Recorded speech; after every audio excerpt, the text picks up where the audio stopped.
बिस्मिल्लाहिर्रहमानिर्रहीम। हमने फार्माकोकाइनेटिक्स और फार्माकोडायनामिक्स का जो है वो टॉपिक डिस्कस करना था। इसमें हमने सबसे पहले फार्माकोलॉजी की डेफिनेशन पढ़ी। फार्माकोलॉजी क्या होता है? हमारे पास एक इस तरह की ब्रांच है, मैंने रिपीट करती हूँ, फार्माकोलॉजी इस तरह की ब्रांच होती है जिसमें हम ड्रग्स की स्टडी करते हैं। ठीक है, ये वर्ड जो है वो दो वर्ड्स पे जो है वो मुश्तमिल है। एक हमारे पास फार्मा है, एक हमारे पास कॉलोजी है। ठीक है, फार्मा का मतलब है ड्रग्स और कॉलोजी का मतलब होता है स्टडी। ठीक है, यानी स्टडी ऑफ ड्रग्स जो है वो हमारे पास आता है फार्माकोलॉजी। अब फार्माकोलॉजी में हमारे पास जो है वो दो तरह की ब्रांचेस हैं, इसकी दो तरह की टाइप्स हैं। एक में हमारे पास आता है फार्माकोडायनामिक्स और एक में हमारे पास आता है फार्माकोकाइनेटिक्स। ठीक है, फार्माकोडायनामिक्स का मतलब क्या होता है? फार्मा अगेन ड्रग्स, डायनामिक्स का मतलब मूवमेंट, पावर उसकी जो भी है, यानी जो भी ड्रग जो है हमारी बॉडी के साथ एक्शन परफॉर्म करेगी उसको हम कहते हैं फार्माकोडायनामिक्स। ठीक है, ड्रग जो है वो बॉडी के अंदर जाके जो जो काम करती है उसको हम कहते हैं फार्माकोडायनामिक्स। और फार्माकोकाइनेटिक्स क्या होता है कि जो बॉडी होती है वो ड्रग के साथ क्या करती है। ठीक है, ड्रग जो है वो हमारी बॉडी के अंदर गई है, ठीक है, तो हमारी बॉडी ने उसको एब्जॉर्ब किया, उसको मेटाबोलाइज किया, उसको डिस्ट्रीब्यूट किया। तो ये सारा कुछ जो है हमारे पास किसके अंदर आता है? फार्माकोकाइनेटिक्स के अंदर। ठीक है, तो आपने ये दो टर्म्स जो है वो याद रखनी है, फार्माकोडायनामिक्स और फार्माकोकाइनेटिक्स। ठीक है, तो पहली स्लाइड के अंदर हमने क्या पढ़ा है? फार्माकोलॉजी की सिर्फ डेफिनेशन, और हमने साथ पढ़ा है फार्माकोडायनामिक्स क्या होता है और फार्माकोकाइनेटिक्स क्या होता है।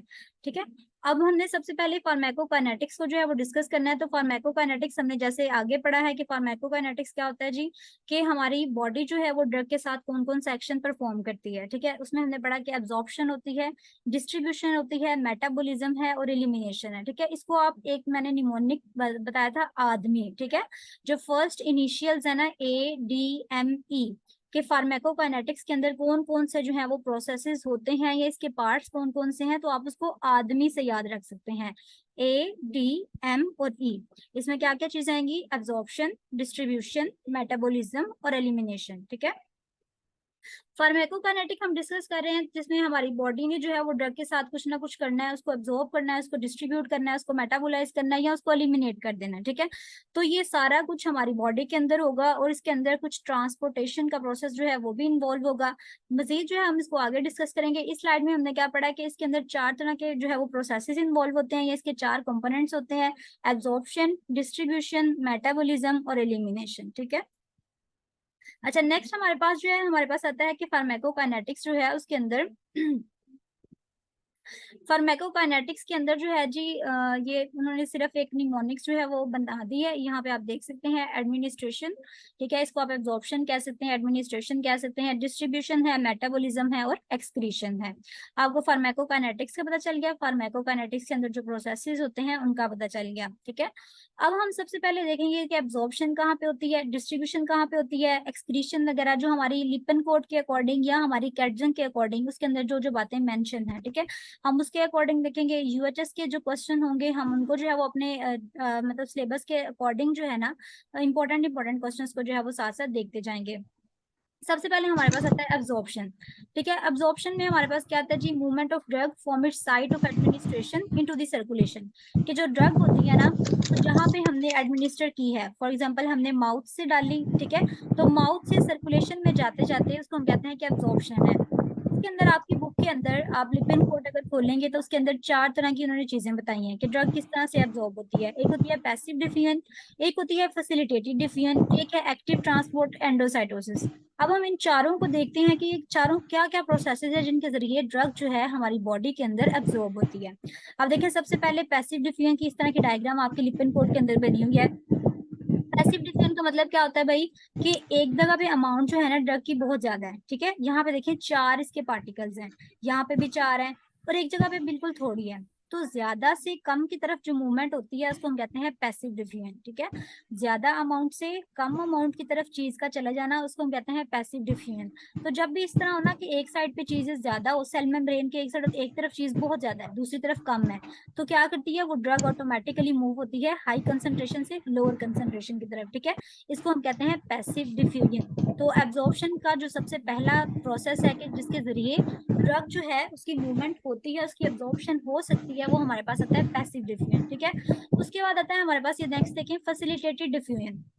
फैसिलिटेटेड डिफ्यूजन का मतलब क्या है कि ड्रग जो है वो मूव तो करेगी, लेकिन किस तरह मूव करेगी भाई, किसी हेल्प की वजह से। फैसिलिटेटेड का वर्ड जो है ना वो फैसिलिटेशन से निकला है, ठीक है, यानी किसी की मदद के साथ जो है ना ड्रग मूव करेगी। अब देखिए यहाँ पे आपको ये ट्रांसपोर्ट मेम्ब्रेन जो है ना यहाँ पे नजर आ रही होगी, ठीक है। अंदर जो ये हेल्पर लगे हुए हैं ना, ये बेसिकली क्या करेंगे, ये हेल्प करेंगे कि ड्रग जो है, ये डी ड्रग जो है यहाँ से इनके थ्रू यहाँ पे मूव कर जाए, ठीक है। तो ये हमारे पास होती है facilitated defiant. Passive defiant high से लो कंसंट्रेशन की तरफ, फैसिलिटेटेड डिफियन बाई किसी चीज की मदद से ड्रग मूव करेगी, ठीक है। एक्टिव ट्रांसपोर्ट, उसका नाम से ही देखें पता चल रहा है कि भाई किसी एक्टिविटी के थ्रू हो रही है जिसमें एनर्जी यूज होती है। आपने सिंपल याद रखना है, कोई भी इस तरह की जो है एब्जॉर्प्शन जिसमें एनर्जी यूज हो उसको हम कहते हैं एक्टिव ट्रांसपोर्ट, ठीक है। ये जहाँ पे देखिए ड्रग यहाँ पे जा रही है तो यहाँ पे एटीपी यूज हो रही है, ठीक है। जहाँ पे एटीपी यूज होगी वो आपके पास आती है एक्टिव ट्रांसपोर्ट। लास्ट में हमारे पास एंडोसाइटोसिस का प्रोसेस आता है। एंडोसाइटोसिस क्या होता है, देखिए एक लूप बनता है, ठीक है, और क्या होता है ड्रग अंदर को मूव करती है और फाइनली वो लूप यहाँ से बंद हो जाता है और ड्रग जो है वो बॉडी के अंदर चली जाती है, ठीक है। तो ये हमारे पास हमने एब्जॉर्प्शन के जो है ना वो मेथड पढ़े हैं। आप कह सकते हैं कि एब्जॉर्प्शन जो है वो किस किस तरीके से हो सकती है। मैकेनिज्म हमने पढ़ लिया भाई, पैसिव डिफ्यूजन, आपको जुबानी अपने माइंड में रिकॉल करें। पैसिव डिफ्यूजन क्या था, ज्यादा से कम की तरफ जाना। फैसिलिटेटेड डिफ्यूजन क्या था, किसी चीज की हेल्प के थ्रू जो है वो ड्रग मूव कर रही है। एक्टिव ट्रांसपोर्ट जिसमें एनर्जी यूटिलाइज हो रही है, एटीपी यूज हो रही है। और एंडोसाइटोसिस एक्सोसाइटोसिस क्या होता है, जिसमें वैक्यूल बनता है और ड्रग जो है वो एक जगह से दूसरी जगह पे मूव कर जाती है, ठीक है। तो ये हमारे पास सारे जो थे किसके प्रोसेसेस थे, सारे एब्जॉर्प्शन के प्रोसेस थे कि एब्जॉर्प्शन जो है वो किस किस तरीके से हो सकती है। अभी हमने फार्माकोलॉजी की एक ब्रांच फार्माकोकाइनेटिक्स स्टार्ट की हुई है और फार्माकोकाइनेटिक्स के अंदर सबसे पहला प्रोसेस उसका एब्जॉर्प्शन स्टार्ट किया हुआ है, ठीक है। और एब्जॉर्प्शन में हमने जो चीजें रीड की हैं वो हमने क्या की हैं कि एब्जॉर्प्शन किस किस तरीके से जो है वो हो सकती है, ठीक है। अब हमारे पास जो है वो फार्माकोकाइनेटिक्स के अंदर एब्जॉर्प्शन के फैक्टर्स आ जाते हैं। ये आपकी बुक के अंदर भी लिखे हुए हैं, आप चाहें तो लिपन कोड से इसको देख सकते हैं, ठीक है। फैक्टर्स ऑलमोस्ट यही हैं। फैक्टर्स जो कि एब्जॉर्प्शन को इफेक्ट करते हैं, यानी ड्रग की एब्जॉर्प्शन को कौन कौन से फैक्टर्स इफेक्ट करते हैं। सबसे पहले हमारे पास आता है सोलिबिलिटी। सोलिबिलिटी की अगर हम बात करें तो सोलिबिलिटी देखिए, अगर वाटर सोलिबल ड्रग होगी तो उसकी ज्यादा एब्जॉर्प्शन होगी, ठीक है। अगर तो वो वाटर में सोलिबल नहीं होती तो उसकी जो है वो एब्जॉर्प्शन कम हो जाती है, ठीक है। लिपिड सोलिबल होती है तो उसकी एब्जॉर्प्शन जो है वो मोस्टली कम हो जाती है। इसी तरह अगर हम कंसंट्रेशन की बात करें तो कंसंट्रेशन जो ज्यादा कंसंट्रेटेड सॉल्यूशंस होते हैं उनकी एब्जॉर्प्शन जो होती है वो यूजली फास्टर होती है, जबकि जो डाइल्यूट होता है वो मोस्टली वेस्ट हो जाता है, एक्सक्रीट हो जाता है यूरिन के थ्रू, तो उसकी जो एब्जॉर्प्शन होती है वो कम होती है, ठीक है। उसके बाद अगर हम एरिया की बात करें तो अगर हमारे पास एरिया जो है वो लार्जर होगा तो डेफिनेटली ज्यादा एब्जॉर्प्शन होगी, ठीक है। तो एब्जॉर्प्शन किस किस चीज पे डिपेंड कर रही है, सोलिबिलिटी के ऊपर, कंसंट्रेशन के ऊपर, एरिया के ऊपर। वेस्कुलैरिटी, यहाँ पे एक लफ्ज लिखा हुआ है वेस्कुलैरिटी, यानी जितनी वेसल्स होंगी ना उसके अंदर वहां पे एब्जॉर्प्शन ज्यादा होगी। अब देखें, कहते हैं कि जो सबलिंगुअल होती है ना, सबलिंगुअल का मतलब होता है जुबान के नीचे जो हम ड्रग रखते हैं, ठीक है। अगर किसी का बीपी ज्यादा हुआ हो तो हम फौरन से कहते हैं भाई कैपोटीन इसको दे दो, फटाफट जुबान के नीचे रख दो, ठीक है। वो हम क्यों कहते हैं, क्योंकि एब्जॉर्प्शन जो होती है वो ज्यादा होती है यहाँ पे, फोरन से जो वेस्कुलर स्पेसेस होती हैं वो ज्यादा पास होती हैं, तो वेसल्स ज्यादा होती हैं, हम कहते हैं जल्दी से दे दो इसको, और इसका एब्जॉर्प्शन टाइम जो होता है वो बहुत जल्दी होता है, ठीक है। तो वेस्कुलैरिटी जहाँ पे ज्यादा होती है वहां पे भी एब्जॉर्प्शन ज्यादा होती है। और रूट ऑफ एडमिनिस्ट्रेशन में क्या चीज, आप एग्जाम्पल कोट कर सकते हैं भाई, अगर हम ओरल रूट के जरिए लेते हैं ना तो उसकी एब्जॉर्प्शन लेट होती है, लेकिन अगर आप आईवी लगा देते हैं ना बंदे को तो फौरन से झटपट उसकी एब्जॉर्प्शन हो जाती है, ठीक है। इस तरह से अगर कोई पेशेंट शॉक का हो तो हम कहते हैं इसको फटाफट जो फ्लूइड लगाने हैं ना वो आपने आईवी लाइन के थ्रू, आईवी रूट के थ्रू लगाने हैं, ठीक है। आपने जो है वो इसको ओरल कोई चीज नहीं देनी। तो ये कुछ चीजें हैं जो हमारे पास फैक्टर्स हैं जो कि इफेक्ट करते हैं किसको, एब्जॉर्प्शन को, ठीक है। सिंपल से फैक्टर्स हैं, आपने सिर्फ इनका कॉन्सेप्ट जहन में रखना है, आपने इनके पॉइंट्स याद रखने हैं, अंदर आप बेशक अपने पास से लिख लें, ठीक है। सोलिबिलिटी में आपको पता चल जाना चाहिए कि क्या कौन सी ड्रग है जिसकी एब्जॉर्प्शन जल्दी होती है। कंसंट्रेशन में आपने अपने माइंड में रखना है, एरिया जिसका ज्यादा एब्जॉर्प्शन ज्यादा होगी, वेस्कुलैरिटी जिसकी ज्यादा एब्जॉर्प्शन ज्यादा होगी, रूट आईवी अच्छा है, ठीक है, आईवी में एब्जॉर्प्शन ज्यादा अच्छी होगी, ठीक है। तो ये हमने एब्जॉर्प्शन का जो है वो डिस्कस कर लिया। अब आपकी ना बुक के अंदर एक टर्म बताइए बायो अवेलेबिलिटी, जो कि यूएचएस का बहुत इंपॉर्टेंट क्वेश्चन है और फेवरेट क्वेश्चन है कि बायो अवेलेबिलिटी क्या होती है, ठीक है। बायो अवेलेबिलिटी होती क्या, आपको इसका कंसेप्ट अच्छे से आना चाहिए, बहुत ज्यादा मत बार रिपीट होने वाला क्वेश्चन है यूएचएस के अंदर के बायो अवेलेबिलिटी के बारे में बताएं। तो bio availability basically simple definition यहाँ पे मेंशन किया है कि rate and extent of absorption of drug, यानी आपने एक मेडिसिन खाई, ठीक है, उस मेडिसिन में से जितनी मेडिसिन जो है वो आपकी बॉडी के अंदर एब्जॉर्ब हो गई है, ठीक है, जो उसका रेट है ना वो आपके पास बायो अवेलेबिलिटी है। जैसे मैंने अभी थोड़ी देर पहले आपको बताया कि जब हम आईवी लाइन लगाते हैं ना तो जो ड्रग होती है वो बहुत अच्छे से जो है ना वो एब्जॉर्ब हो जाती है, ठीक है। मतलब हम ये कह सकते हैं कि जो इंजेक्टेड ड्रग्स होती हैं, जो आईवी लाइन वगैरह हम लगाते हैं, उनमें जो बायो अवेलेबिलिटी होती है वो 100% होती है, ठीक है। लेकिन अगर हम ओरल खाते हैं तो उसमें बायो अवेलेबिलिटी जो है, यानी जितनी ड्रग्स हमारी एब्जॉर्ब होगी वो इतनी अच्छी नहीं है, मतलब जो आईवी है उससे कम है। तो यही उन्होंने मेंशन किया कि bio availability of drug injected is 100% but is frequently lower after oral injection. अगर आप ओरली कोई चीज खाते हैं ना तो उसमें क्या होगा, ये कम हो जाएगी, ठीक है। हो सकता है कि वो अच्छी तरह एब्जॉर्ब ना हुई हो या उसको फर्स्ट पास मेटाबॉलिज्म से गुजरना पड़े। फर्स्ट पास मेटाबॉलिज्म क्या होता है, ये भी बहुत इंपॉर्टेंट क्वेश्चन है यूएचएस का, एमसीक्यू में भी आ जाता है फर्स्ट पास मेटाबॉलिज्म क्या होता है, इसको मैं आगे डिटेल से आपको बताती हूँ।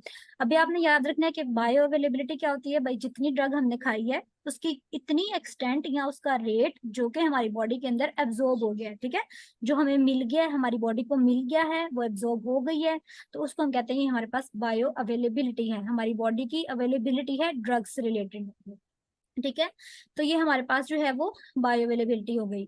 अब रूट्स कुछ आपकी बुक के अंदर मेंशन है, क्योंकि हमने बुक को भी साथ साथ लेके चलना है, तो रूट्स ऑफ ड्रग एडमिनिस्ट्रेशन कुछ आपके बुक के अंदर जो है ना वो मेंशन किए हुए हैं उन्होंने।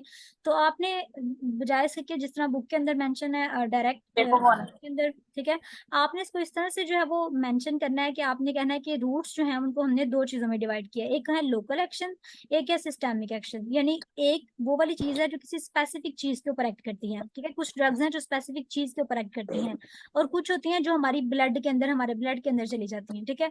तो दो तरह की ड्रग्स हैं, हमने उनके हिसाब से रूट बना दिया है। लोकल में हमने कह दिया टॉपिकल, टॉपिकल होता है जो आप स्किन के ऊपर लगा लेते हो, ठीक है, स्किन के ऊपर लगा सकते हो, कोई क्रीम वगैरह, कोई ऑइंटमेंट वगैरह, ठीक है, ये हमारे पास टॉपिकल आ जाता है। डीपर टिश्यूज में आ जाता है सबडर्मल, आप इसे कह सकते हो, ठीक है, आर्टेरियल सप्लाई, ये सारे हमारे पास लोकल आ जाते हैं। और सिस्टेमिक में हमारे पास कौन सी चीजें आती हैं, ओरल, सबलिंगुअल, रेक्टल, ठीक है, क्यूटेनियस है, इनहेलेशन है, नेजल है, पारेंट्रल यानी आईवी लाइन के थ्रू है। तो ये सारी बात हमारे पास जो है वो यूजली हमारे ब्लड के अंदर जाते हैं, तो इनको हम कहते हैं सिस्टेमिक सर्कुलेशन, ठीक है। ये कुछ रूट्स उन्होंने यहाँ पे दिखाए भी हुए हैं, आपकी आसानी के लिए आप देख सकते हैं। अब जो आपकी बुक के अंदर मेन टेबल बना ना वो इस तरह से बना हुआ है। अब कुछ बच्चे क्या करते हैं कि मतलब रूट्स तो ठीक है आपने याद कर लिए, अब इनके एडवांटेजेस और डिसएडवांटेजेस वो छोड़ देते हैं, ठीक है, क्योंकि टेबल ही वो इतना लेंथी बना हुआ है, तो वो एडवांटेजेस डिसएडवांटेजेस को छोड़ देते हैं, लेकिन आपने एडवांटेजेस और डिसएडवांटेजेस को पढ़ना है, ठीक है। क्योंकि कभी कभी इस तरह से भी होता है कि write down the 5 advantages of oral route of administration, ठीक है, यानी आप जो है वो ओरल रूट के जो है वो 5 फायदे बता दें, तो उधर आप कितनी वो अपने पास से जो है वो सेल्फ राइटिंग करेंगे, तो आपने मैक्सिमम कोशिश करनी है कि आप ये टेबल जो है वो पढ़ के जाएं, ठीक है। इस टेबल के ऊपर बेशक आप अंडरलाइन कर लें, आपकी लिपिन की बुक के अंदर बना हुआ है, तो इस टेबल को आपने जरूर पढ़ना है, ठीक है। अब मैं आपको सब लिंगुअल का मैं आपको बताने लगी थी कि यहाँ पे एडवांटेज लिखा है avoid first pass effect. First pass effect हमारे पास क्या होता है, आपको फर्स्ट पास मेटाबॉलिज्म आ जाए या फर्स्ट पास इफेक्ट आ जाए, उसका मतलब क्या होता है, देखिए यहाँ पे सारी ड्रग्स जो होती है ना इस तरह से जाती हैं हमारी ब्लड के अंदर, ठीक है। तो ब्लड के अंदर से जो है वो जाती है सीधा पहले लीवर के पास, ठीक है, लीवर उनको मेटाबोलाइज करता है और मेटाबोलाइज करने के बाद उनको भेजता है हमारी सर्कुलेशन के अंदर, ठीक है। इसको हम कहते हैं फर्स्ट पास इफेक्ट या फर्स्ट पास मेटाबॉलिज्म। आपने ये टर्म याद रखनी है। फर्स्ट पास इफेक्ट क्या होता है कि जो भी ड्रग आती है, हमने जो भी ड्रग इंजेस्ट की, वो सबसे पहले जाएगी हमारे लीवर के पास, पोर्टल वेन के थ्रू जो है वो, हेपेटिक पोर्टल वेन आपने पढ़ा होगा, हेपेटिक पोर्टल वेन के थ्रू वो जाती है लीवर के पास, एंड देन लीवर से जो है वो जाती है हमारे जनरल सर्कुलेशन के अंदर, ठीक है। तो इसको हम क्या कहते हैं जी, इसको हम कहते हैं, ये हमारे पास आता है फर्स्ट पास इफेक्ट, यानी पहले पास करो कहाँ से, लीवर से पास करो फिर आगे जाओ, तो इसको हम कहते हैं फर्स्ट पास इफेक्ट, ठीक है जी। तो आपने फर्स्ट पास इफेक्ट को याद रखना है। अब एक एमसीक्यू है यूएचएस का कि कुछ ड्रग्स का पूछ लिया जाता है कि जिनके हाई फर्स्ट पास मेटाबॉलिज्म है, उन ड्रग्स के नाम बताएं, ठीक है। तो आपने उन ड्रग्स के नाम किस तरह से याद रखने हैं, आप इनकी निमोनिक बना सकते हैं, ठीक है, उसके थ्रू जो है वो आप इसको याद रख सकते हैं। निमोनिक आप किस तरह से बना सकते हैं, नील बाय माउथ टिल वी से, ठीक है, यानी मुंह से कुछ नहीं खाना जब तक हम नहीं कहते, नील बाय माउथ टिल वी से। तो नील से NIL है, नाइट्रेट्स, इमीपैरामीन, लिग्नोकेन, ये आपने सारी जो है ना, सिर्फ आपने ड्रग्स के नेम जो है ना वो याद कर देने हैं, ठीक है। अगर आपको इसमें से कोई आता है एमसीक्यू के भाई हाई फर्स्ट पास मेटाबॉलिज्म किस ड्रग का है, ठीक है, तो आपने उसको टिक कर देना। अगर नाइट्रेट्स है अंदर तो आपको पता होना चाहिए नाइट्रेट्स का हाई फर्स्ट पास मेटाबॉलिज्म है, ठीक है। तो ये आपने जो है वो अच्छे से कर लेना है। तो इसके साथ हमारा एब्जॉर्प्शन का जो टॉपिक था वो खत्म हो गया। ठीक है, हमने सबसे पहले एब्जॉर्प्शन का जो टॉपिक है वो पढ़ लिया है। अब नेक्स्ट हमारे पास फार्माकोकाइनेटिक्स के अंदर आता है डिस्ट्रीब्यूशन का प्रोसेस। ठीक है, हमने आदमी की टर्म पढ़ी थी, एब्जॉर्प्शन, डिस्ट्रीब्यूशन, मेटाबॉलिज्म और एक्सक्रीशन। तो उसमें हमने एब्जॉर्प्शन का जो है वो पढ़ लिया कि ड्रग किस तरह से एब्जॉर्ब होती है, कौन कौन से फैक्टर्स उसको असर करते हैं। ठीक है, और क्या क्या चीजें जो है वो किन किन फैक्टर्स पे वो मुश्तमिल होती है। इंपॉर्टेंट क्वेश्चन थे वो हमने अंडरलाइन कर लिए। अब हमने पढ़ना है डिस्ट्रीब्यूशन क्या होता है। ठीक है, तो डिस्ट्रीब्यूशन के अंदर देखें, सबसे पहले डिस्ट्रीब्यूशन की डेफिनेशन आपको आनी चाहिए। डिस्ट्रीब्यूशन हमारे पास क्या है, इस तरह का प्रोसेस है जिसके थ्रू हमारी ड्रग जो है वो पहले ब्लड स्ट्रीम तक जाती है, फिर ब्लड से जो है वो एक्स्ट्रा सेलुलर फ्लूइड तक जाती है। ठीक है, तो ये हमारे पास आता है डिस्ट्रीब्यूशन के ब्लड से किस तरह से जो ड्रग है वो डिस्ट्रीब्यूट होती है। ठीक है अब आपकी जो है एक टर्म है, एक डेफिनेशन आती है, वॉल्यूम ऑफ डिस्ट्रीब्यूशन क्या होता है। ठीक है, वीडी करके आपका जो है वो आपको एमसीक्यू में आ सकता है, या आपको जो है यूएचएस में भी आ सकता है कि वॉल्यूम ऑफ डिस्ट्रीब्यूशन क्या होता है। तो हमारे पास इतना वॉल्यूम, फ्लूइड का वो वॉल्यूम जो कि हमें चाहिए होता है। ठीक है, ताकि हमारी जो ड्रग है वो सारी बॉडी के अंदर डिस्ट्रीब्यूट हो जाए, उसको हम कहते हैं वॉल्यूम ऑफ डिस्ट्रीब्यूशन। उतनी अमाउंट का फ्लूइड या उतनी अमाउंट का फ्लूइड का वॉल्यूम जो हमें चाहिए ताकि हमारी जो ड्रग है वो हमारी सारी बॉडी के अंदर डिस्ट्रीब्यूट हो जाए, उसको हम कहते हैं वॉल्यूम ऑफ डिस्ट्रीब्यूशन। अब वॉल्यूम ऑफ डिस्ट्रीब्यूशन क्या, देखिए फार्मूला है, आपने ये अच्छे से करना है। Amount of drug in the body divided by total concentration जो कि प्लाज्मा के अंदर है। ठीक है, amount of drug in the body यानी बॉडी के अंदर कितनी ड्रग है और जितनी उस प्लाज्मा के अंदर उसकी अमाउंट है वो कितनी है। तो ये दोनों जो है ये आपने अच्छे से देखना है। ठीक है, वॉल्यूम ऑफ डिस्ट्रीब्यूशन की डेफिनेशन को इंपॉर्टेंट भी लिख लें क्योंकि ये आती भी है अक्सर। अगर फॉर्मूला ये एक्स्ट्रा पॉइंट है, ठीक है, मतलब अगर आप कुछ एक्स्ट्रा पॉइंट यूएचएस के अंदर ऐड करते हैं तो आपको एक्स्ट्रा मार्क्स भी मिलते हैं। ठीक है, यानी आपका कहीं से अगर नंबर कट रहा है तो वो फिर रहने देते हैं, वहां से उसकी जगह आपको मार्क्स दे देते हैं। ठीक है, तो आपने वॉल्यूम ऑफ डिस्ट्रीब्यूशन का फॉर्मूला ये छोटा सा आपने याद कर लेना है, F multiply dose divide by T C. F जहाँ पे है वो बायो अवेलेबिलिटी को जो है वो रिप्रेजेंट कर रहा होता है, डोज हमारी ड्रग की डोज है, और टीसी हमारे पास जो प्लाज्मा की कंसेंट्रेशन है वो आ जाती है। ठीक है, अब जी हमने डिस्ट्रीब्यूशन को जो है उसके अंदर इतनी चीजें इंपॉर्टेंट थी। अब हम मेटाबॉलिज्म की बात करते हैं, तो मेटाबॉलिज्म के अंदर क्या आता है, मेटाबॉलिज्म होता है बेसिकली, इसका दूसरा नाम आपकी बुक के अंदर लिखा हुआ है बायो ट्रांसफॉर्मेशन। ठीक है, बायो ट्रांसफॉर्मेशन आ जाए या मेटाबॉलिज्म आ जाए वो एक ही बात है। इसमें होता क्या है कि हमारी बॉडी जो है वो कभी पोलर से नॉन पोलर, नॉन पोलर से पोलर फॉर्म में जो है वो शिफ्ट होती रहती है। हम देखेंगे कि किस तरह से शिफ्ट होती है। आपकी बुक के अंदर फेजेस कुछ मेंशन है, फेजेस फेज 1 लिखी हुई है, फेज 2 लिखी हुई है, कि बॉडी जो है वो ड्रग को किस तरह से मेटाबोलाइज करती है, दो फेजेस में करती है, फेज 1 में और फेज 2 में। अब ये क्या है, फेज 1 क्या है, फेज 2 क्या है, इसके अंदर कौन कौन सी चीजें आती हैं। फेज 1 के अंदर हमारे पास आता है oxidative, reductive and hydrolytic reaction. इसमें बेसिकली क्या होता है कि ना जो हमारी ड्रग होती है ना उसके साथ हम क्या करते हैं, एक पोलर ग्रुप लगा देते हैं। ठीक है, या पोलर ग्रुप आप उसके साथ जो है वो लगा देते हैं, जिसकी वजह से क्या होता है, हमारी ड्रग जो है वो मोर वाटर सोल्यूबल हो जाती है। ठीक है, जब वाटर सोल्यूबल हो जाती है तो उसकी एक्सक्रीशन आसान हो जाती है। ठीक है, तो इस तरह से हम कहते हैं ड्रग जो है वो मेटाबोलाइज हो गई। हमने क्या किया, एक पोलर ग्रुप लेके, ठीक है, एक हमने पढ़ा हुआ नॉन पोलर, एक हमने पढ़ा हुआ पोलर जो वाटर सोल्यूबल ऑलरेडी होता है। ठीक है, हमने क्या करना है, हमने पोलर ग्रुप लेना है और उसको अपनी ड्रग के साथ अटैच कर देना है। ठीक है, जब हम पोलर ग्रुप को अपनी ड्रग के साथ अटैच करेंगे ना तो हमारी ड्रग जो है वो भी पोलर हो जाएगी, वो वाटर सोल्यूबल हो जाएगी और पानी के अंदर आसानी से जो है वो मिक्स हो जाएगी, मेटाबोलाइज हो जाएगी। ठीक है, ये फेज 1 में हम करते हैं। फेज 2 में हम क्या करते हैं कि फेज 2 में हम कोई अपनी ड्रग के साथ पोलर ग्रुप नहीं लगाते, बल्कि हम अपनी ड्रग के साथ एक अटैचमेंट करते हैं स्मॉल पोलर मॉलिक्यूल की, जो कि एंडोजीनियस होता है। ठीक है, इसमें हम क्या करते हैं, ग्लूकोरोनिक एसिड, सल्फेट या ग्लाइसिन, ये 3 एलिमेंट्स के नाम आपकी बुक के अंदर भी मेंशन है, कि इन 3 एलिमेंट्स को हम अपनी ड्रग के साथ लगा देते हैं, जिसकी वजह से क्या होता है, हमारी ड्रग अगेन वाटर सोल्यूबल बन जाती है। ठीक है, और हमारी जो ड्रग होती है उसका मेटाबॉलिज्म इजी हो जाता है। तो आपको इजी वर्डिंग में मैं समझा रही हूँ कि फेज 1 में क्या होता है, आपने एक पोलर ग्रुप लगाना है साथ ताकि आपकी ड्रग जो है वो वाटर सोल्यूबल हो जाए। फेज 2 में क्या होगा, आपने एक कोवलेंट कंपाउंड, कोई सा भी पोलर भी हो सकता है, वो कोवलेंट पोलर कंपाउंड लगाना है साथ ताकि आपकी ड्रग जो है वो वाटर सोल्यूबल हो जाए। और जो कोवलेंट पोलर स्मॉल मॉलिक्यूल है उसके नाम आपने याद रखने हैं फेज 2 में, ग्लूकोरोनिक एसिड, सल्फेट और ग्लाइसिन। ठीक है, ये 3 नाम है। अब ये यूएचएस का एमसीक्यू है कि फेज 1 मेटाबॉलिज्म में कौन कौन सी चीजें इंक्लूड होती हैं और फेज 2 में कौन कौन सी चीजें हैं। ठीक है, ये आपने अच्छे से देखना है, इनको कोशिश करें याद करने की, क्योंकि आपकी कैटजन के अंदर भी ये लास्ट पे टेबल दिया होगा, उसके अंदर उन्होंने मेंशन है। यूएचएस के अंदर एमसीक्यू आता है कि डीअमाइनेशन जो है वो आपके पास कौन सा जो है वो मेटाबॉलिज्म है, ठीक है। हमें जो यूएचएस में एमसीक्यू आया था वो क्या था कि डीअमाइनेशन जो है वो फेज 1 के अंदर आता है या फेज 2 में आता है, ठीक है। आपको इस तरह से एमसीक्यू आ सकता है। अमाइनो एसिड कॉन्जुगेशन है वो फेज 1 में आता है या फेज 2 में आता है। एसिटाइलेशन जो है वो फेज 1 में आएगा या फेज 2 में आएगा। तो आपको इस तरह से करके जो है वो यूएचएस का एमसीक्यू आ सकता है। तो आपने इनके जो फेज 1 मेटाबॉलिज्म के अंदर चीजें हैं और जो फेज 2 के अंदर है आपने इनको याद रखना है अच्छे से, ठीक है। अब जी हमारे पास मेटाबॉलिज्म हमने थोड़ा सा डिस्कस कर लिया, ओवरव्यू ले लिया मेटाबॉलिज्म का। हमारे पास आ जाता है एक्सक्रीशन का प्रोसेस। आदमी जो हमने टर्म पढ़ी थी, एब्जॉर्प्शन, डिस्ट्रीब्यूशन, मेटाबॉलिज्म, एक्सक्रीशन, ठीक है। तो अब हम एक्सक्रीशन के ऊपर आ चुके हैं। एक्सक्रीशन में हमारे पास क्या आता है, एक्सक्रीशन का मतलब सिंपल यही है कि भाई बॉडी से जो है वो ड्रग नहीं अब एक्सक्रीट होना है। वो यूरिन के थ्रू हो सकती है, वो फीसिस के थ्रू हो सकती है, वो एक्सेल एयर के थ्रू हो सकती है, या स्लाइवा, या जो है वो मिल्क स्वेट के थ्रू जो है वो बाहर निकलेगी, ठीक है। तो बाहर निकलने के लिए इसको हमारी बॉडी का जो रीनल सिस्टम है वो अच्छा होना चाहिए, ठीक है। रीनल सिस्टम बेसिकली हमारी बॉडी का हेल्प करता है, कोई भी एलिमिनेशन होनी हो किडनी से जो है वो देन यूरिन की तरफ, और यूरिन से जो है बॉडी से बाहर एक्सक्रीट हो जाती है। अब यहाँ पे एक टर्म है क्लियरेंस की। क्लियरेंस की टर्म ये भी आपकी लिपन के अंदर मेंशन है, और ये भी यूएचएस की शॉर्ट जो है वो एससीक्यू में जो है वो आती है, ठीक है।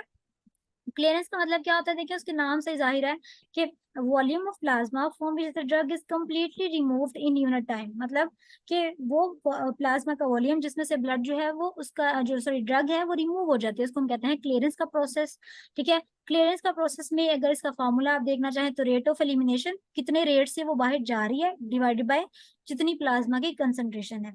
Rate of elimination divide by C is equal to clearance का ये हमारे पास फॉर्मूला आ जाता है। अब ये वेरी इंपॉर्टेंट एससीक्यू है कि फर्स्ट ऑर्डर काइनेटिक्स क्या होता है, जीरो ऑर्डर काइनेटिक्स क्या होता है, और प्लाज्मा हाफ लाइफ क्या होता है, ठीक है। मतलब बहुत ज्यादा इंपॉर्टेंट क्वेश्चन है यूएचएस का कि फर्स्ट ऑर्डर काइनेटिक्स और जीरो ऑर्डर काइनेटिक्स में डिफरेंस बताएं, ठीक है।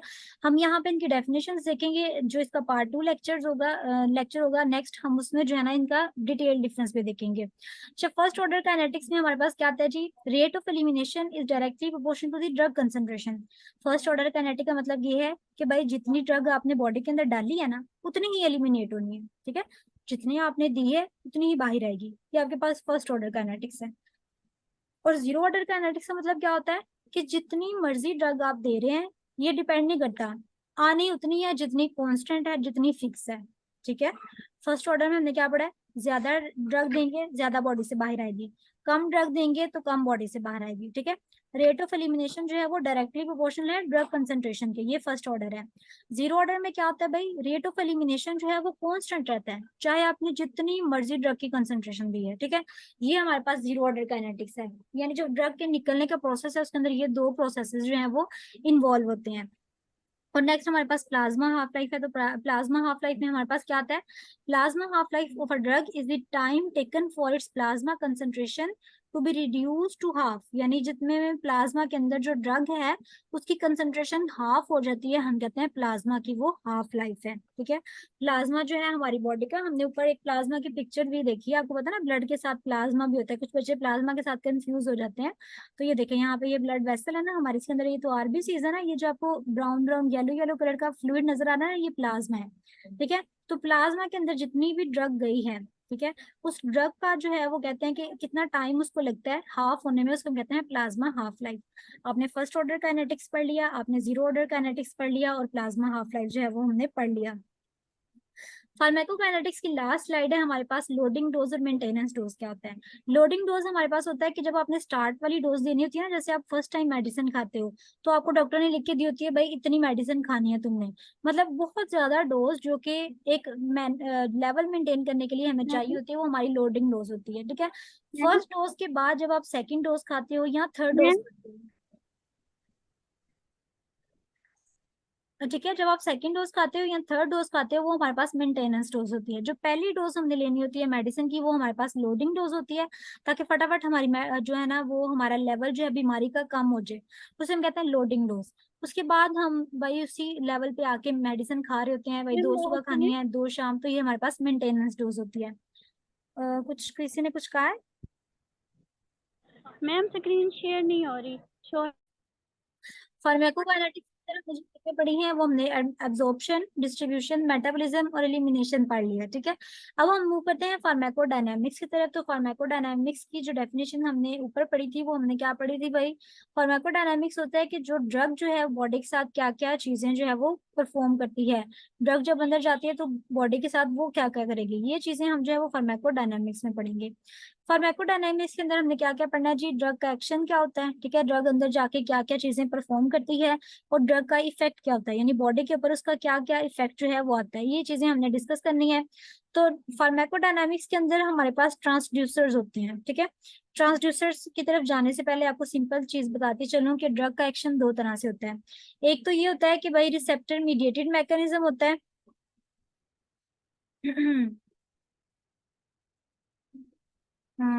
ये लाइंस कौन लगा रहा है ऊपर? लाइंस काइंडली रिमूव कर दें मोहम्मद, जो भी हैं आप। अच्छा, इसका जो मैकेनिज्म हमने पढ़ा ड्रग एक्शन का वो दो तरह से होता है। एक होता है रिसेप्टर मीडिएटेड, यानी जिसमें रिसेप्टर्स जो हैं वो शामिल होते हैं। एक होता है नॉन रिसेप्टर, यानी इसमें हमें क्या आता है, इसमें हमें रिसेप्टर्स की जरूरत जो है वो नहीं होती, ठीक है। रिसेप्टर मीडिएटेड में क्या है हमारे पास जी? रिसेप्टर और ड्रग जो है वो मिलेगी, ड्रग रिसेप्टर बनेगा और हमारे पास कोई इफेक्ट आ जाएगा। और नॉन रिसेप्टर में क्या होता है कि कोई भी रिसेप्टर ड्रग के साथ नहीं मिलेगा, बस जनरल हमारी बॉडी में जो है वो एक रिएक्शन हो जाएगा। अब बहुत इंपॉर्टेंट चीज जो हमारे पास आती है वो ये आती है कि ट्रांसड्यूसर मैकेनिज्म जो है वो क्या क्या होता है। जो हमारी बुक में फार्माकोडायनामिक्स के प्रोसेसेस लिखे हैं ना, उसमें ये चार पांच चीजें मेंशन है। एक है जी प्रोटीन कपल्ड रिसेप्टर, एक है आयन चैनल रिसेप्टर, एक आपके पास है trans membrane enzyme linked receptor, एक है ट्रांस मेम्ब्रेन जैक-स्टैट रिसेप्टर, ठीक है। तो आपने देखना है कि जी प्रोटीन कपल्ड रिसेप्टर क्या होते हैं। यहाँ पे देखें आपको बहुत इजीली जो है ना वो रिसेप्टर्स की टाइप नजर आ जाएंगी। यहाँ पे देखिए दो तरह के रिसेप्टर्स होते हैं, एक होते हैं इंट्रासेलुलर रिसेप्टर, एक होता है हमारे पास cell surface receptor. Intracellular receptors कौन से होते हैं हमारे पास? जो सेल के अंदर जाके एक्ट करेंगे, ठीक है। इस तरह की ड्रग जो कि जिसका रिसेप्टर सेल के अंदर है, ठीक है, ये हमारे पास है इंट्रासेलुलर। और सेल सरफेस रिसेप्टर का मतलब है इस तरह की जो ड्रग्स हैं जिनका जो रिसेप्टर है वो सेल के ऊपर ही पड़ा हुआ है बिल्कुल, वो हमारे पास है सेल सरफेस रिसेप्टर। अब इंट्रासेलुलर रिसेप्टर में हम क्या करते हैं, ड्रग अंदर जाती है सेल के, ठीक है, न्यूक्लियस के साथ बाइंड करती है, न्यूक्लियस के अंदर जो है वो रिसेप्टर के साथ बाइंड करेगी ड्रग, वहां पे ट्रांसक्रिप्शन का प्रोसेस होगा, प्रोटीन सिंथेसाइज होगी और कोई भी इफेक्ट जो है वो बॉडी के अंदर आ जाएगा। इसके अलावा अगर हम सेल सरफेस रिसेप्टर देखें तो इसमें तीन तरह के रिसेप्टर्स आते हैं, लाइगेंड गेटेड चैनल, जी प्रोटीन कपल्ड रिसेप्टर और एंजाइम लिंक्ड रिसेप्टर, ठीक है। लाइगेंड गेटेड चैनल में क्या होता है भाई? रिसेप्टर ड्रग के साथ कंबाइन करेगा और उसके बाद कोई भी सेलुलर रिएक्शन जो है वो आ जाएगा। जी प्रोटीन में क्या होगा? एक जी प्रोटीन होती है यहाँ पे, वो बेसिकली क्या करती है, एक रिसेप्टर के, तो रिसेप्टर जो होता है जब ड्रग के साथ मिलता है जी प्रोटीन एक्टिवेट होती है, उसके अंदर एक चेंज आता है, कन्फर्मेशनल चेंज हम उस वर्ड को कहते हैं अपने, कन्फर्मेशनल चेंज आता है। वहां पे जीटीपी होती है जो कि जीटीपी में कन्वर्ट होती है और बाद में जो है वो सेलुलर इफेक्ट आ जाता है। बेसिकली आपने ये बताना है कि जो जी प्रोटीन के थ्रू रिसेप्टर के साथ ड्रग मिलती है और रिस्पॉन्स आता है उसको हम कहते हैं जी प्रोटीन कपल्ड रिसेप्टर। और आगे हमारे पास एंजाइम लिंक्ड रिसेप्टर होते हैं, इसमें क्या होता है भाई? जो ड्रग होती है वो रिसेप्टर के साथ मिलती है, यहाँ पे एंजाइम्स प्रेजेंट होते हैं, वो आपस में रिएक्शन करते हैं, प्रोटीन सिंथेसाइज होती है और सेलुलर इफेक्ट जो है वो आ जाता है। तो ये टाइप्स ऑफ रिसेप्टर हमारे पास बहुत इंपॉर्टेंट है, इंट्रासेलुलर और सेल सरफेस रिसेप्टर, ठीक है। और इसके अंदर जो चीजें हैं, लाइगेंड गेटेड क्या है, जी प्रोटीन क्या है, एंजाइम लिंक क्या है, ये भी आपने याद रखना है। अच्छा, उसके बाद हमारे पास फंक्शंस ऑफ रिसेप्टर, अगर आपको बिलफर्ज आ जाता है एससीक्यूज में कि रिसेप्टर्स का फंक्शन क्या क्या होता है, तो आपने याद रखना है कि रिसेप्टर्स हमारे क्या आते हैं, सिग्नलिंग में बहुत ज्यादा इंपॉर्टेंट रोल प्ले करते हैं। जो भी सिग्नल आया हो, जो मैसेज आया है उसको एम्पलीफाई करने में, प्रॉपर तरीके से पहुंचाना हो कहीं पे एक्स्ट्रा सेलुलर या इंट्रा सेलुलर, उसमें रोल प्ले करते हैं, ठीक है। इसके अलावा शॉर्ट टर्म या लॉन्ग टर्म चेंजेस होती हैं उसमें मेंटेनेंस करते हैं, और होम्योस्टेसिस के लिए हमारे पास रिसेप्टर्स बहुत ज्यादा इंपॉर्टेंट है। हमारे पास जो लास्ट स्लाइड है उसकी थेराप्यूटिक इंडेक्स क्या होता है, आपकी लिपिन के अंदर मेंशन है रिस्क बेनिफिट रेशियो, और थेराप्यूटिक इंडेक्स क्या होता है? तो रिस्क बेनिफिट रेशियो हमारे पास क्या होती है कि जितना आपको रिस्क है किसी चीज से, ठीक है, उसको आपने डिवाइड करना है जितना आपको उससे बेनिफिट मिल रहा है, यानी एक ड्रग है उसके आपको साइड इफेक्ट्स कितने शो हो रहे हैं डिवाइडेड बाय जितना आपको उससे फायदा हो रहा है, ये हमारे पास है रिस्क बेनिफिट रेशियो। और थेराप्यूटिक इंडेक्स जो टर्म है वो क्या चीज को रिप्रेजेंट करती है कि therapeutic index of a drug is a ratio of the dose that produce toxicity, यानी जो आपके अंदर टॉक्सिसिटी प्रोड्यूस कर रही है, to the dose that produces the effective response, यानी अगेन वही चीज है कि आपकी ड्रग जो है वो आपकी बॉडी के अंदर कितना थेराप्यूटिक जो है वो चेंज ला रही है, ठीक है, कितनी टॉक्सिसिटी प्रोड्यूस कर रही है, डिवाइड बाय कितना थेराप्यूटिक चेंज ला रही है, कितना आपको उससे फायदा हो रहा है। तो जब आप डिवाइड कर देते हैं साइड इफेक्ट्स को डिवाइड करते हैं बेनिफिट्स के साथ, तो वो आपके पास आता है थेराप्यूटिक इंडेक्स, ठीक है। तो ये आपने जो था ये आपकी स्लाइड्स थी, ठीक है। अगर आप अपनी बुक के अंदर जो है वो देखते हैं, जो बच्चे लिपिन को जो है वो फॉलो करते हैं, ठीक है, लिपिन के अंदर आप लोग थोड़ा थोड़ा जो है वो यहाँ से मार्क कर लें। अभी इस चैप्टर के अकॉर्डिंग हम लिपिन को आज थोड़ा सा मार्क करेंगे और कल जो है वो हम गाइडेंस से जो है वो मार्क कर लेंगे जो इंपॉर्टेंट चीजें होंगी, ठीक है। सबसे पहले तो आपने देखना कि आपका चैप्टर जो है वो स्टार्ट कहाँ से हो रहा है, ठीक है। आपका चैप्टर जो है वो पेज नंबर, अगर आपके पास अभी लिपिन की बुक है तो आप निकाल के उसको मार्क कर सकते हैं साथ साथ, ताकि आपको इसकी इंपॉर्टेंट चीजें भी पता चल जाए और जहां जहां से एमसीक्यू आते हैं आपको उसका भी थोड़ा सा आइडिया हो जाए। तो यहाँ पे हमारे पास जो चैप्टर है वो स्टार्ट हो रहा है, I think so page number, यहाँ से पेज नंबर हमारे पास है जी ओवरव्यू ऑफ 29। यहाँ से आपका चैप्टर स्टार्ट होता है। सबसे पहले आपने इसके अंदर फार्माकोकाइनेटिक्स की जो प्रोसेसेस हैं वो आपने करने हैं, ठीक है, जो मैंने आपको आगे पढ़ाया है, एब्जॉर्प्शन, ठीक है। उसके बाद हमारे पास डिस्ट्रीब्यूशन है, एब्जॉर्प्शन आ गया, डिस्ट्रीब्यूशन है, मेटाबॉलिज्म है और एलिमिनेशन है। उसके बाद आपके पास यहाँ पे रूट्स आ जाते हैं। वेरी वेरी इंपॉर्टेंट क्वेश्चन है, इसको आप अंडरलाइन कर लें। रूट्स ऑफ ड्रग एडमिनिस्ट्रेशन कौन कौन से हैं, ठीक है। इसके अंदर आपके पास इंटेरल आ जाता है, पैरेंट्रल आ जाता है, ठीक है, ओरल आ जाता है और पैरेंट्रल है, ठीक है। आईवी लाइन के थ्रू जो आता है, हमारे पास आईएम के थ्रू है। सबक्यूटेनियस यानी जो स्किन के अंदर हम डालते हैं। इंट्राडर्मल भी जो है वो डर्मस के नीचे जो है वो लगता है इंजेक्शन, ठीक है। इसके अलावा कुछ अदर्स रूट बताए हुए हैं। इंट्राथिकल जो आपकी स्पाइनल सेरिब्रो स्पाइनल फ्लूइड होता है उसके अंदर। टॉपिकल आपकी स्किन के ऊपर, जैसे मैंने आपको बताया था ये जिस तरह से ये टॉपिकल है, ठीक है। ट्रांसडर्मल को टिक करें और रेक्टल को टिक करें, ये सारे आपके पास जो है वो रूट्स आ जाते हैं। उसके बाद आपके पास एब्जॉर्प्शन ऑफ ड्रग्स आ जाता है टॉपिक, ठीक है। एब्जॉर्प्शन के अंदर आपने जो मेन चीज अंडरलाइन करनी है वो आपके पास आता है कि ये आप टेबल जस्ट रीड कीजिएगा, लेकिन मतलब ये इतना इंपॉर्टेंट नहीं है, जस्ट आप इसको एक दफा रीड कर लीजिएगा।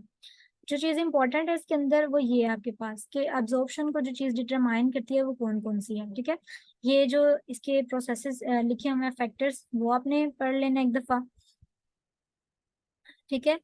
उसके बाद जी ये हमने चारों पढ़ लिए थे, ठीक है। पैसिव डिफ्यूजन है, फैसिलिटेटेड डिफ्यूजन है, एक्टिव ट्रांसपोर्ट है, एंडोसाइटोसिस है। फैक्टर्स जो चीजें इन्फ्लुएंस कर सकती हैं एब्जॉर्प्शन को, ये आपने पढ़नी है। सबसे पहले पीएच आ जाती है। हमने पढ़ लिया कि ब्लड फ्लो जितना ज्यादा होता है उतनी ज्यादा जो एब्जॉर्प्शन होती है। सरफेस एरिया जितना ज्यादा होता है उतनी ज्यादा एब्जॉर्प्शन होती है। जैसे उन्होंने एग्जांपल यहाँ पे दी हुई है, ब्रश बॉर्डर्स विलाई की, आपके इंटेस्टाइन के अंदर होते हैं विलाई, उनकी वजह से वहां पे एब्जॉर्प्शन ज्यादा होती है, ठीक है। जितना ज्यादा कॉन्टेक्ट टाइम होता है उतनी ज्यादा एब्जॉर्प्शन ज्यादा होती है। इन सबको आपने अंडरलाइन कर लेना एक दफा और इसको जो है वो एक दफा रीड आउट करना जरूर। अच्छा, बायोअवेलेबिलिटी की हम टर्म हमने रीड कर ली। बायोअवेलेबिलिटी क्या होता है और बायोअवेलेबिलिटी को जो चीजें डिटरमाइन करती हैं वो कौन कौन सी हैं, इन फैक्टर्स को भी जो है वो आपने देख लेना है। फर्स्ट पास मेटाबॉलिज्म मैंने आपको बता दिया था क्या होता है फर्स्ट पास मेटाबॉलिज्म, ठीक है। जो लीवर से जो है वो पहले ड्रग गुजर के जाती है, बाद में जो है वो आगे जाती है सिस्टमिक सर्कुलेशन की तरफ। तो फर्स्ट पास मेटाबॉलिज्म को आपने देखना है जी। सॉल्युबिलिटी ऑफ ड्रग क्या होता है इसको अंडरलाइन कर लें। फैक्टर्स मतलब आपको नाम जरूर आने चाहिए, अंदर आप बेशक अपने पास से भी लिख सकते हैं। अच्छा जी, उसके बाद जो चीज इंपॉर्टेंट है ड्रग डिस्ट्रीब्यूशन के अंदर, अगेन फैक्टर्स, ठीक है। आप वहां से याद कर लें, स्लाइड्स में से आप यहाँ से याद कर लें, ये एक ही बात है, ठीक है। उसके बाद वॉल्यूम ऑफ डिस्ट्रीब्यूशन आ जाता है, इसका फॉर्मूला भी हमने पढ़ लिया पहले, ठीक है। फैक्टर्स अगेन इसको जस्ट पॉइंट आप नहीं करना है, ये इतना इंपॉर्टेंट नहीं है। क्लियरनेस की सिर्फ डेफिनेशन आप कर लीजिएगा। ये उन्होंने जीरो ऑर्डर और फर्स्ट ऑर्डर काइनेटिक्स का बताया हुआ थोड़ा सा, ठीक है। फेजेस हमने पढ़ी हैं, अभी भी फेज वन होती है, फेज टू होती है। फेज वन के अंदर जो चीजें इंक्लूड होती है मैंने आपको उसमें बताया, ऑक्सीडेशन, रिडक्शन, हाइड्रोलिसिस वगैरह, ठीक है। और फेज टू में मैंने आपको बताया था कि कॉन्जुगेशन हम करते हैं, कोई कोवलेंट कंपाउंड को साथ ऐड कर देते हैं, ठीक है। तो ये चीजें जो है आपने देख लेनी है। यहाँ पे कुछ साइटोक्रोम्स के फंक्शन दिए हुए हैं, ये कभी आए तो नहीं पेपर में, क्योंकि इसमें स्टूडेंट्स बहुत ज्यादा कंफ्यूज होते हैं कि ये साइटोक्रोम्स इतने ज्यादा दिए हुए हैं उनको हम किस तरह से याद करें, ठीक है। तो ऐसा तो पेपर में कभी इनको नहीं देखा गया कि ये आए हों, ठीक है। तो लेकिन कुछ कह नहीं सकते क्योंकि यूएचएस बहुत ही अनप्रिडिक्टेबल होता है। लेकिन ये आइसो एंजाइम्स कभी मतलब कभी नहीं, यूएचएस के एमसीक्यूज में बहुत नहीं रेयर होते हैं कि देखे जाए, वरना ये नहीं आते। ये इस वजह से इसके ऊपर आपको परेशान होने की जरूरत नहीं है। ड्रग क्लियरेंस आ जाती है, हमने बात की कि रीनल ट्यूब्यूल्स के थ्रू होती है, किडनी के थ्रू होती है। जस्ट रीड करने वाले टॉपिक्स हैं, इसको आपने बिल्कुल भी इसके ऊपर टाइम नहीं लगाना, ठीक है। जो डेफिनेशन है सिर्फ आपने उनको याद करना है, हाफ लाइफ की डेफिनेशन याद कर लेनी है, ठीक है। और इसके अलावा कुछ भी यहाँ से पढ़ने की जरूरत नहीं है। उसके बाद जो चीज आपने करनी है, ये भी नहीं करना आपने, ये मेंटेनेंस डोज क्या होता है इसकी डेफिनेशन करनी है, ठीक है। और लोडिंग डोज क्या होता है इसकी डेफिनेशन आपने करनी है,